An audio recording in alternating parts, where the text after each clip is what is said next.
Good morning from Florida. I got up this morning and I was just like, I need to say this really fast. No matter what day it is, what country you're in, if it's night or day, you have to stay on the right path, and you got to remember that even if you suffered narcissistic abuse, you can get out of it. If you're not out of it yet, you will be getting out of it eventually. Every narcissistic relationship has an expiration date. You know, like your milk in the fridge, your relationship with a narcissist has an expiration date.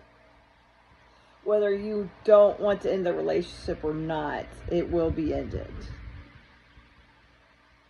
You cannot keep a relationship going that is based on lies and masks, because the narcissist doesn't show you what you truly have as the real thing. They're not going to show you all the evil things that they do up front. They're professionals at hiding all of this. They've been doing it for years. They can make it seem like they're somebody totally different. Usually it's someone that they have met in their life and they are portraying that role. They don't know about what is genuine. Sometime in their lifetime, they have split their personality to survive. Maybe they had a trauma in their childhood and abuse. That happens. And then they morph into somebody else. They morph into who they think that people need to see.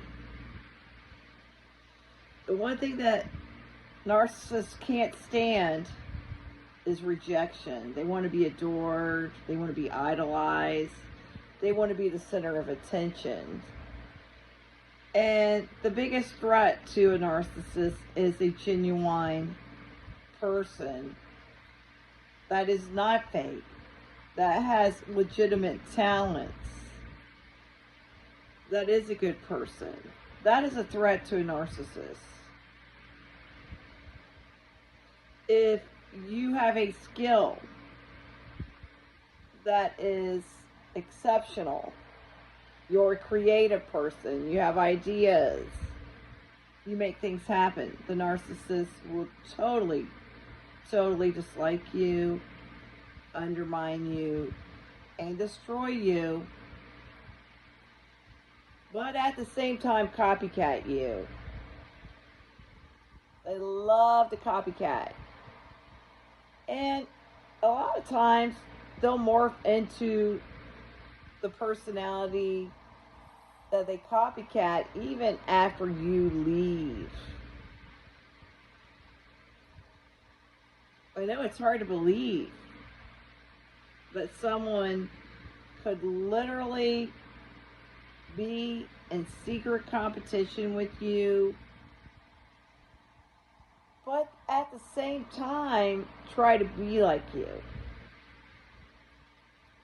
Underneath of it, the main agenda is envy.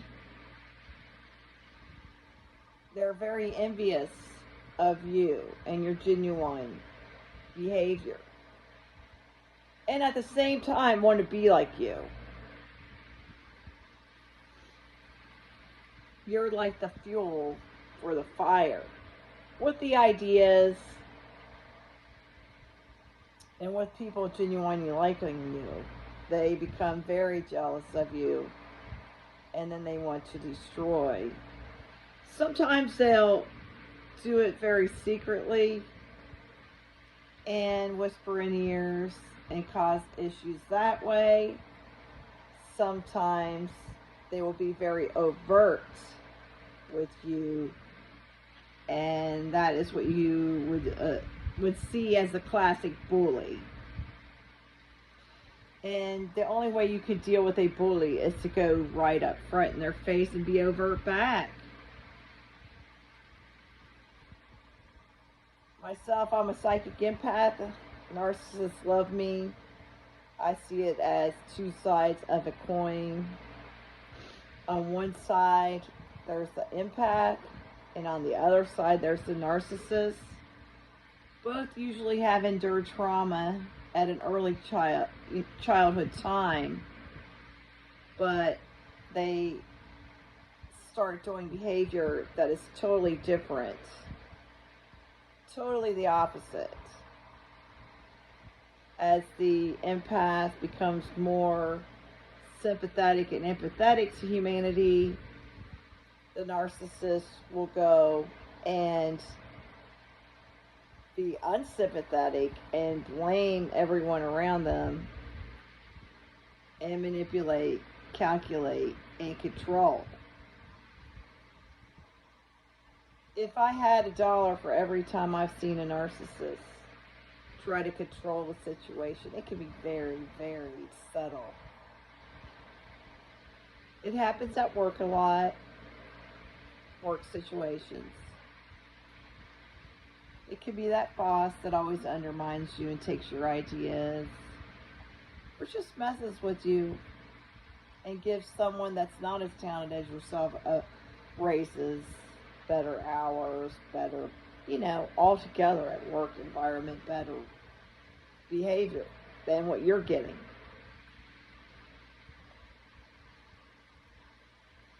It can be so much for someone that is victimized by a narcissist. You wonder what is going on, why is this happening, and why is this person being so mean to you? You could be in a relationship where they've, in the first stages of the honeymoon stage, they're so loving and so caring, and then get to the discard stage with triangulation, and then go to the end of it all. The end of it all. There's always an end. And I forgot to mention the devaluing stage in the middle. That is very subtle in the beginning, and then it gets more outright, you know what's going on.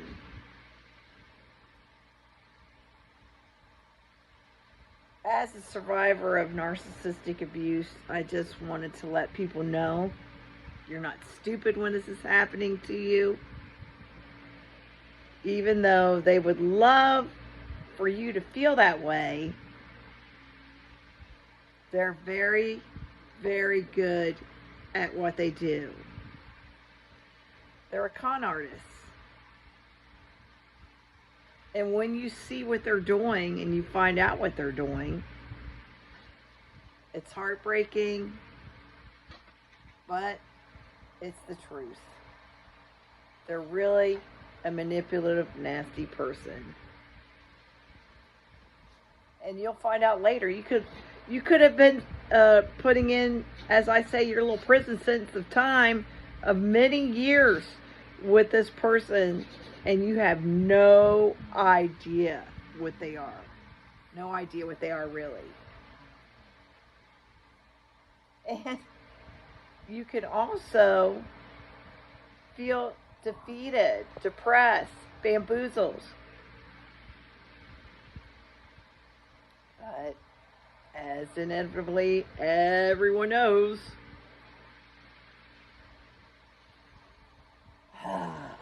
I hate to say it, but they all, once again, have an expiration date. I personally have gone through so much with narcissists. I've had narcissistic family members, narcissistic friends, narcissistic love relations. And at this point in my life, I was like, why is this happening to me? Why? Over and over and over and over again. It's because of at an early age, for my narcissistic parents, I was programmed to accept this behavior. Rocky's barking. Sorry. But this people pleaser behavior was groomed as a child to be like that. And being the scapegoat child in the family dynamic, the black sheep, I was not considered as a part of this family to even be in the dynamic, you know. I was just there for the golden children, you know. Why do they do this? Why do you have to be tortured like this? It's because they're selfish. They're self-absorbed. They're me, myself, and I. And the only way for you to survive in this is to walk away and go no contact. And believe me, this is the ultimate hardest thing to do, because they've trauma bonded you, they've gaslit you, and they've triangulated you so many times that you don't know up from down. And you think you need them all the time. Plus, you're a genuinely nice person and you're honest and you love people. They don't know true love. They only are benefiting themselves. So what do you need to do? Get out, go no contact, and if you have to, as in a family situation, talk to these people. Gray rock, do the most limited conversation of answers like yes, no. The most limited, tiny little bit of conversation that you have to have. Do not be emotional. Do not show any emotions to these people anymore. They love it when you get upset. They love it when they destroy. It makes their day. Because the one thing that a narcissist needs is narcissistic supply. If they can't get the positive, good supply, they love it when you're mad, fight, get all upset and angry. I remember one narcissist saying, well, even if you give me the bad conversations, at least I know that you care. Definition of that is that they just want to manipulate. They want you on the hook like a fish caught. Cut them off, give them no contact. You have to give them limited conversation with the gray rock method. But remember, they are always going to be the way they are. Self-serving, selfish people. And you don't know what you're going to get. Or what mask today you're going to get. And then tomorrow the mask might be a part of you and your personality. It's really creepy and weird. But they could morph into you and use the aspects of you. Talk about a terrifying thing. It's weird, but it's happened to me. And I'm sure it's happened to lots of you. So, stay away, recognize what they are. Don't sugarcoat it. Don't make excuses for them. They've trained you to make excuses for them. That's a perfect partner. They want to have a partner like that. They want to have someone that's like, oh, he's just having a bad day. He's not really like that. So remember, get rid of them. Go no contact. I'll pray for everyone today. Again, I'm going to go outside and do some work. Lots of love to you from Florida.